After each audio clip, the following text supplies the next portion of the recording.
We're eagerly awaiting the anticipated unpacking event in July, which will reveal the Galaxy Z Flip 7 and Galaxy Z Fold 7. However, there have been some alarming leaks about the foldable phone that looks like a book. I'm not referring to the thickness of the chassis because the phone appears to be a thin piece of wizardry based on previous leaks. Instead, the back of the Samsung Galaxy Z Fold 7 has something that can be interpreted as a possible issue. If the Reddit user PR0C's most recent image render proves to be accurate. According to the leaker, the triple camera array is really placed in a camera island that is enormous, and the Z Fold 7 camera bulge is enormous, particularly when viewed from the side.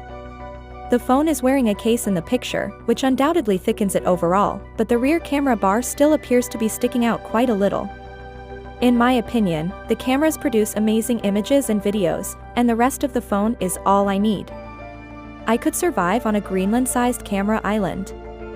But I can imagine why a lot of prospective customers will find it difficult to overlook this, particularly for a phone that emphasizes thinness. The Galaxy Z Fold 7, as we mentioned the other day, may be Samsung's thinnest book-style foldable to date.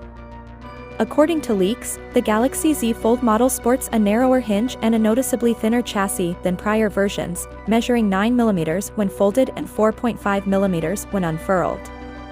In any case, July is quickly approaching, and we will soon find out everything there is to know about it.